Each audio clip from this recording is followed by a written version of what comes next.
Les concepts de glissade, dérapage, vol asymétrique sont souvent très mal maîtrisés par les pilotes. Alors j'ai remarqué ça, souvent quand on demande à quelqu'un c'est quoi la différence entre un dérapage et une glissade, le gars il commence à partir, oui bon alors en fait c'est quand on est en virage mais que je mets du pied et que la bille est à l'extérieur mais que du coup on tourne. Ouais non c'est pas très clair. Moi si vous m'aviez posé la question à la sortie de mon PPL, de l'examen de mon PPL, j'aurais pas su dire. Alors il y a bien une différence entre un dérapage et une glissade et c'est pour ça que je fais cette vidéo, je vais vous montrer aujourd'hui ce qu'est la différence entre une glissade et un dérapage. Donc pour ça, on va utiliser une maquette d'avion, avion papier, et un bâton, enfin une baguette, qui va nous représenter le vent relatif. Donc on va prendre un cas simple, le vol en palier. Donc le vol en palier, c'est très simple, le vent relatif est horizontal et notre avion vient de façon rectiligne en palier, comme ça, c'est comme ceci. Donc avec un angle d'incidence faible.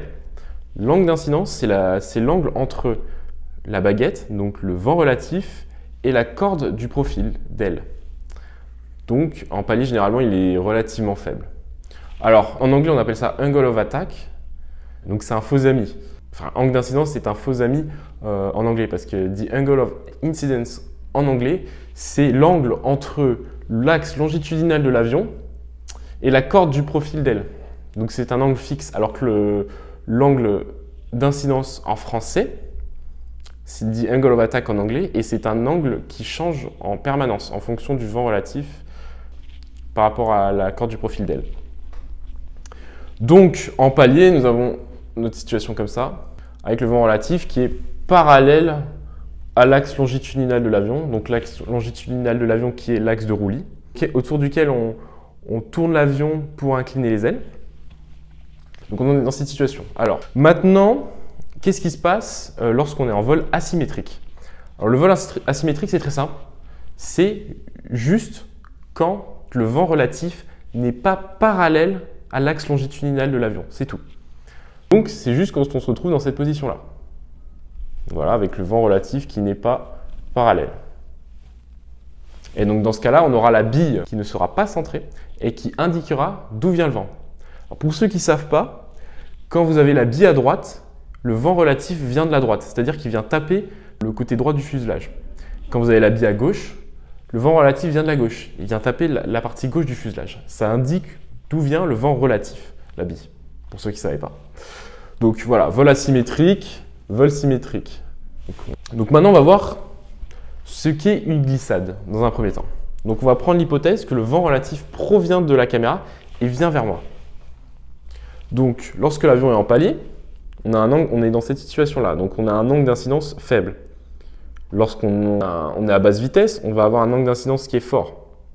Donc voilà, faible, fort. Donc maintenant, la glissade, qu'est-ce que c'est? Donc la glissade, on va venir incliner d'un côté les ailes.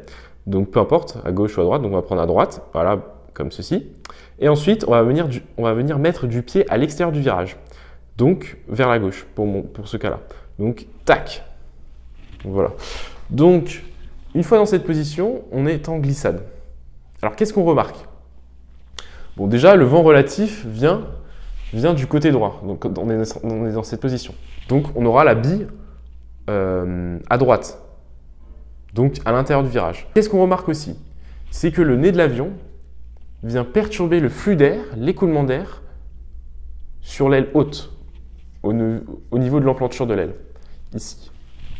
En glissade, qu'est-ce qui se passe lorsque je tire sur le manche et que j'augmente l'angle d'incidence, donc alpha?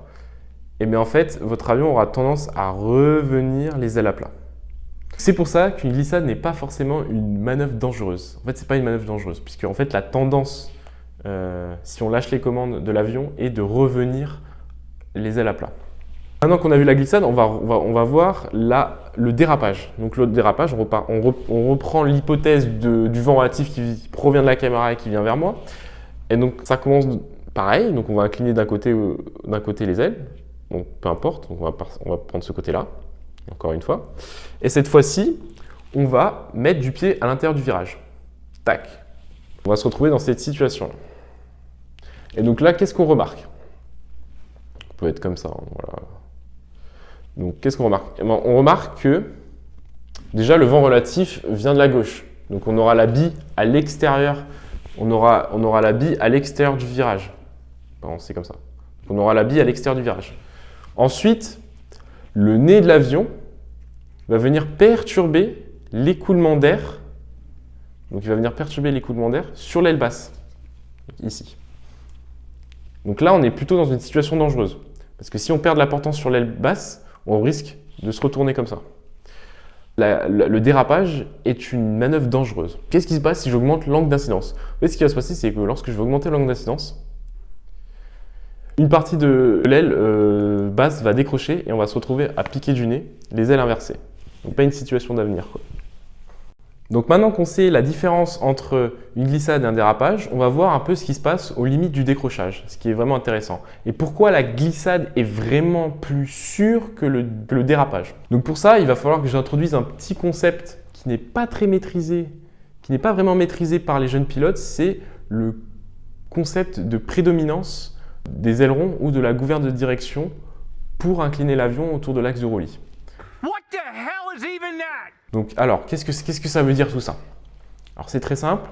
Pour que votre avion tourne autour de l'axe de roulis, on a deux commandes possibles. Les ailerons, qui sont en bout d'aile, qui vont agir directement sur le roulis de l'avion, et la gouverne de direction, qui va, lorsqu'on va l'utiliser, va entraîner un lacet, et ce lacet va entraîner par effet secondaire un roulis. C'est-à-dire que si je mets du pied à droite, mon avion par effet secondaire va vouloir s'incliner à droite. Mais alors, c'est laquelle des deux commandes qui est la plus forte? C'est-à-dire que si je mets du manche à droite, à fond, et du palonnier à gauche, est-ce que mon avion va s'incliner à droite ou pas? Et bien en fait, ça dépend de l'angle d'incidence de l'avion. À faible angle d'incidence, donc comme ceci, lorsque je vais mettre du manche à fond à droite ou à fond à gauche et du palonnier à fond à l'opposé de l'inclinaison, donc on prend le cas, je mets du manche à droite à fond, bam, et que je mets du palonnier à fond à gauche, bam, donc là on va se retrouver comme tout à l'heure en glissade, mon avion va continuer à s'incliner dans le sens du manche. Voilà. La gouverne de direction n'est pas assez forte pour contrer le roulis des ailerons. Par contre, à arriver à un certain alpha, autour de 10 degrés, donc c'est pas très élevé, hein, sachant que les ailes décrochent entre 15 et 20 degrés d'angle d'incidence. Donc environ à 10 degrés, alpha égale 10, en fait, la prédominance va changer. Cette fois-ci, c'est plus les ailerons qui vont être dominants, ça va être la gouverne de direction. C'est-à-dire que quand j'arrive à alpha égale 10 degrés ou plus, lorsque je vais faire manche à droite à fond et que je vais dans le même temps mettre palonnier à fond à gauche, mon avion va commencer, donc déjà il y aura du lacet bien évidemment, il y aura du lacet, mais mon avion va commencer à tourner, à s'incliner vers la gauche et non vers la droite. Donc voilà. Alors cet effet de prédominance est très faible. Alors, il existe quand même, hein. Il est plutôt faible. Donc la gouverne de direction est plutôt faible et a une prédominance faible sur les monomoteurs. Parce que la gouverne de direction sur les monomoteurs n'est pas très grande. Alors que sur les bimoteurs, la gouverne de direction est très très grande. Enfin, la surface de la gouverne de direction est super grande pour contrer justement ces effets de dissymétrie de la poussée des moteurs. Donc si on a un moteur en panne et qu'on a un autre moteur en plein pot de l'autre côté, on a une grosse dissymétrie et pour contrer ça, les ingénieurs ont mis des gouvernes de direction très grandes. Et donc qu'est-ce qui se passe cette fois quand on arrive à un certain alpha, et bien en fait on aura notre gouverne de direction qui va devenir prédominante, surtout sur les bimoteurs où ça va être très très fort. C'est-à-dire que sur les bimoteurs, si vous mettez du manche à droite à fond, vous êtes à alpha, on reprend le cas où on est à alpha élevé, si on met du manche à droite à fond et qu'on met du palonnier à fond à gauche, votre avion va avoir un roulis vers la gauche. C'est extrêmement puissant. Donc alors pourquoi je dis ça? Pourquoi on parle de cet effet de prédominance? Donc je prends le cas, on reprend l'hypothèse de tout à l'heure, donc le vent relatif provient de la caméra et vient vers moi, et on est en monomoteur. Donc gouverne de direction pas très grande. Donc on va se mettre en glissade, donc j'incline d'un côté, bam, et je mets du pied à l'extérieur, tac. Donc on est en glissade, à angle d'incidence faible, pardon, comme ça. Voilà. Donc maintenant, qu'est-ce qui va se passer? Donc bien évidemment, on va prendre l'hypothèse qu'on a la gouverne de direction à fond à droite. Donc avec la déflexion de la gouverne de direction est au maximum. Donc à angle d'incidence faible, je peux tenir mon avion incliné vers la gauche sans utiliser mes ailerons au maximum. C'est-à-dire que j'utilise un peu de manche à gauche. Voilà. Mais j'ai ma gouverne de direction à fond à droite. Maintenant, qu'est-ce qui va se passer lorsque je vais augmenter alpha? Lorsque je vais augmenter alpha, en fait, sans toucher aux commandes, juste en tirant sur le manche, donc en gardant les mêmes ailerons, en fait, lorsque je vais augmenter alpha, mon avion aura tendance à revenir les ailes à plat. Pourquoi? Parce que la gouverne de direction va devenir de plus en plus prédominante. Donc voilà. Donc on est comme ça, j'augmente alpha, boum, mon avion va revenir à les ailes à plat. Il était incliné, il revient les ailes à plat. Si j'augmente alpha. Pardon. Donc maintenant, on va prendre le cas, on va augmenter. Lorsqu'on va augmenter alpha, on va mettre de plus en plus de manches à gauche. Donc j'augmente alpha, je mets de plus en plus de manches à gauche, et là en fait on va pouvoir réussir à tenir notre avion incliné. Et en fait on va réussir à le tenir incliné jusqu'au décrochage. Et donc là quand on va décrocher, en fait on va décocher, malgré que le flux d'air est perturbé, malgré que le nez de l'avion perturbe le flux d'air sur l'aile haute, on va d'abord décrocher de l'aile basse. Bam, comme ça. Donc je reprends, on est comme ça, hop, hop, hop, et on va partir les ailes inversées avec le nez qui pointe vers le sol. Pas une situation d'avenir. Mais pour aller chercher ce décrochage dynamique, il faut être proactif, il faut aller le chercher. C'est-à-dire qu'en gros, si vous prenez une turbulence qui augmente par exemple donc vous prenez par exemple un vent arrière ou vous prenez une turbulence qui augmente votre alpha et que vous gardez les commandes en place sans les bouger, et ben en fait votre avion va revenir automatiquement les ailes à plat. Là, pour décrocher en glissade, il faut vraiment aller tirer sur le manche au maximum et en mettre de plus en plus de manches à gauche pour décrocher de l'aile gauche. Voilà. Si vous ne mettez pas d'aileron, en fait, ce qui va se passer, c'est que votre avion va revenir les ailes à plat quoi qu'il arrive. Voilà.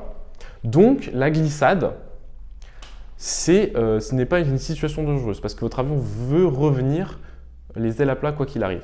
Voilà. Alors maintenant, on prend le cas du bimoteur. Alors là, c'est très simple, le bimoteur ou le multimoteur. Votre gouverne de direction est tellement forte qu'en fait, lorsque vous allez, donc je répète, on a la gouverne de direction à fond à droite. Lorsque vous allez augmenter alpha, vous allez épuiser vos ailerons très rapidement et vous n'allez plus avoir assez d'ailerons pour pouvoir contrer le roulis secondaire induit par le lacet de la gouverne de direction. Et donc en fait, ce qui va se passer, c'est que lorsque vous allez augmenter alpha, donc là on a alpha faible en glissade, lorsque vous allez augmenter alpha en bimoteur, votre avion va revenir les ailes à plat quoi qu'il arrive en fait, même avec les ailerons à fond à gauche.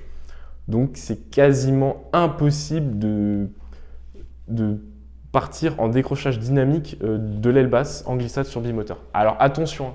Alors c'est possible hein, si vous êtes déjà avec une inclinaison super élevée, hein. Mais si vous êtes avec une inclinaison pas très forte, vous n'allez jamais partir comme ça. Votre gouverne de direction sera trop forte et va faire revenir votre avion les ailes à plat. Donc voilà, donc c'est pour ça qu'en fait la glissade n'est pas une manœuvre dangereuse en soi. Donc maintenant, on va voir ce qui se passe en dérapage lorsque je vais augmenter l'angle d'incidence. Donc je reprends mon cas, hop, dérapage, j'incline d'un côté, donc j'incline d'un côté et je mets du pied de l'autre. Donc angle d'incidence faible, donc on va se mettre comme ça. Donc voilà.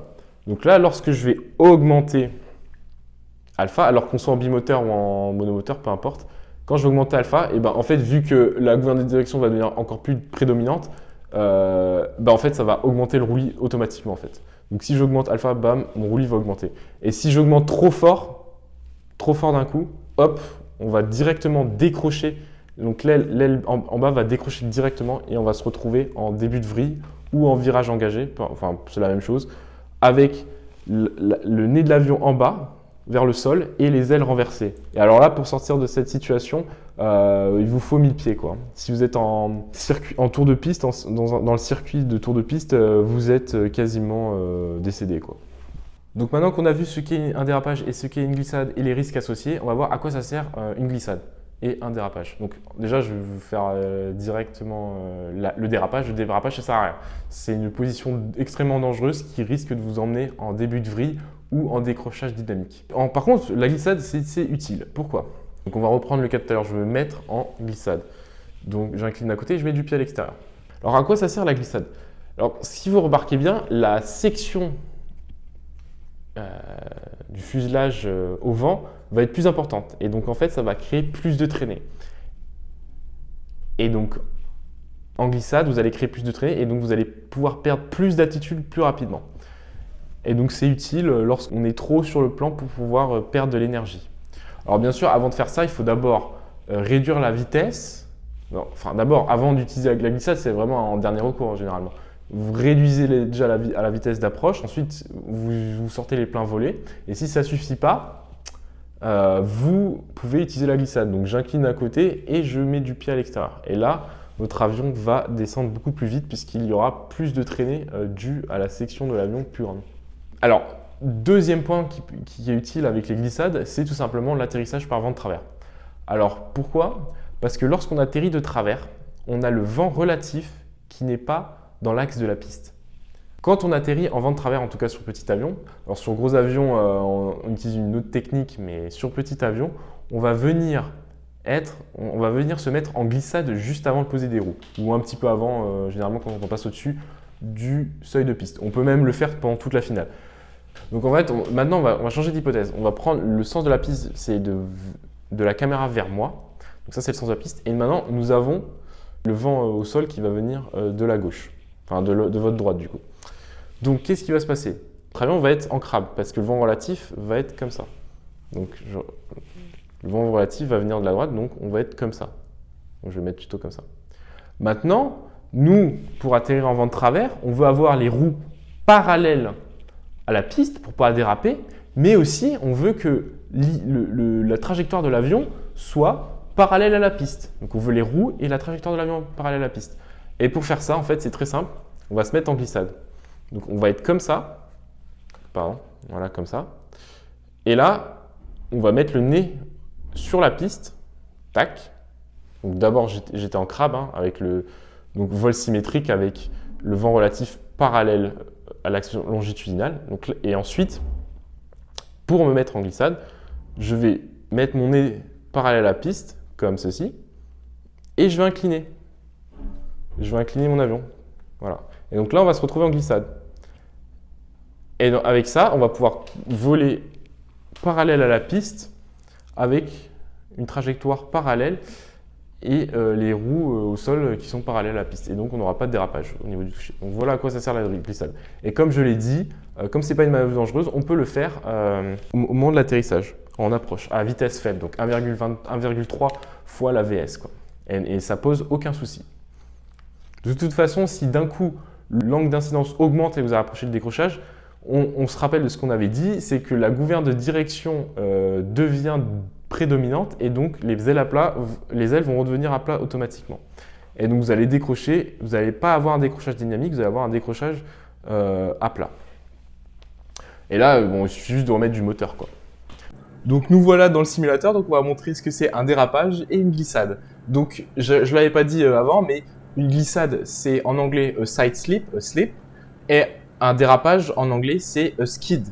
Donc on a pris quoi comme avion ? On a pris un DA40 LG et on va décoller. On va sortir les volets et on va enlever le frein de parc. Voilà, et on va pouvoir décoller. C'est parti. On est à l'aéroport de Montpellier pour ceux qui ne savent pas. Piste 12 gauche et 65 rotations. On va rentrer les volets parce qu'on n'a pas le temps. Et donc voilà, nous sommes en vol. Donc déjà, première chose, c'est qu'on va... Donc la bille sur cet avion, elle est où ? Elle est indiquée ici par le slip indicator. Là par exemple, si je veux partir en dérapage, je mets du pied à gauche ou à droite. Donc voilà, là la bille part d'un côté, la bille part de l'autre. Okay. L'indicateur, donc la bille qui est représentée sur le génie, qui est sous le triangle, qui est représenté par ce petit trapèze sous le triangle. Donc si le trapèze n'est pas sous le triangle, c'est-à-dire que nous sommes en vol asymétrique. Donc maintenant, on va commencer par une glissade. Donc déjà, on va pas s'emmerder avec, on va pas du tout s'emmerder avec tout ce qui est génie et tout ça parce qu'on s'en fout. Nous, ce qu'on va se mettre sur la vue extérieure. Et donc, on va se mettre en side slip. En side slip, donc en glissade. Donc, ce qu'on va faire, déjà, on va réduire un peu les gaz. Donc, je vais juste voir, on va se mettre à les 60%, voilà, c'est bien. Et on va mettre du pied à gauche, par exemple, et de l'aileron à droite. Donc, c'est parti, je mets du pied à gauche. Donc, boum, mon avion part en side slip et je mets du manche à droite.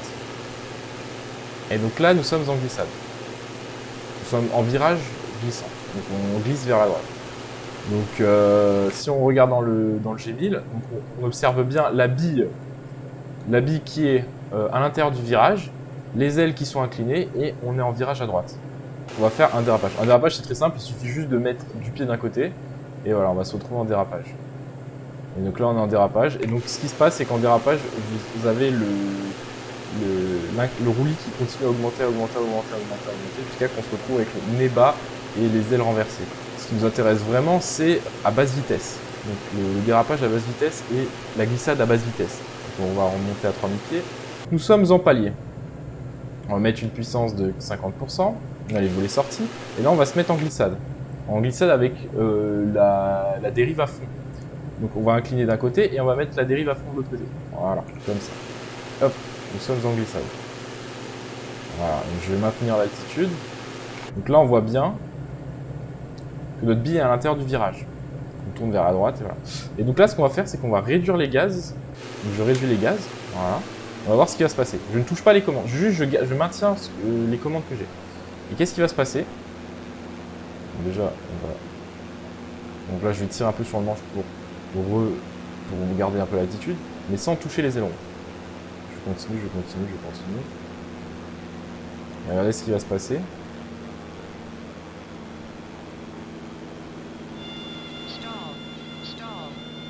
Et en fait,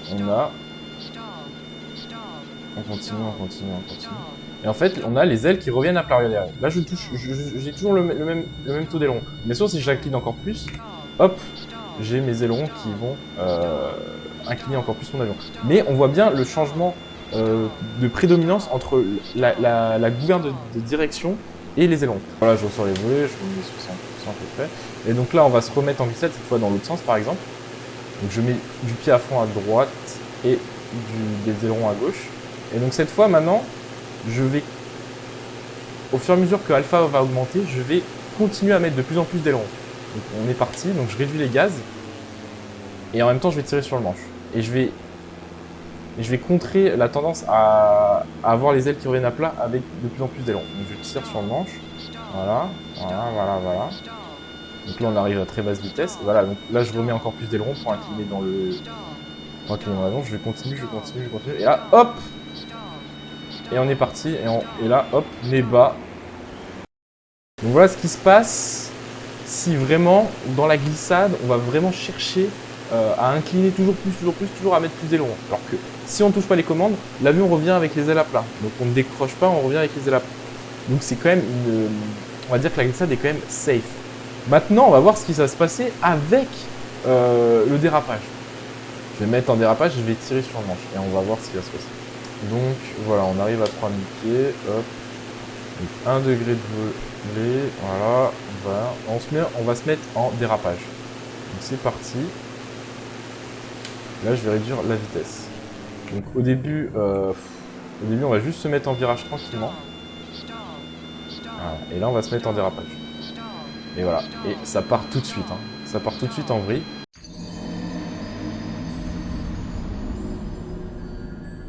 Allez, on va se remettre en virage, tac. On va mettre un cran de volée, hop là. Et on va se mettre en virage. Et on va aller chercher un dérapage. Voilà.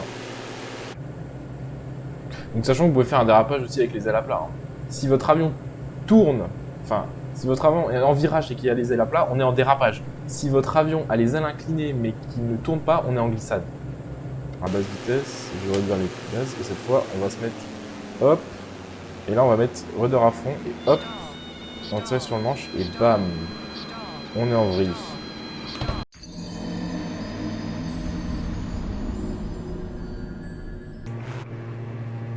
Donc là, on va partir, on va justement voir cette histoire de dominance de la gouverne entre la gouverne de profondeur et les ailerons pour l'axe de roue.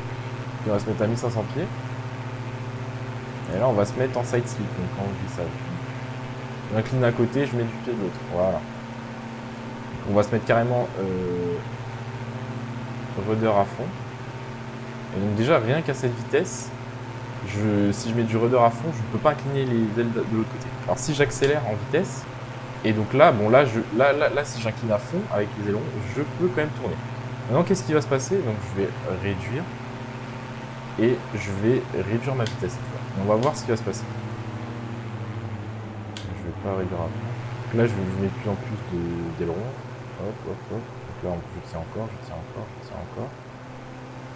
Voilà, là, ça tient encore. Ça tient encore. Ça tient encore. Et voilà. Et là, je suis au maximum d'ailerons. Donc si je réduis encore plus les gaz,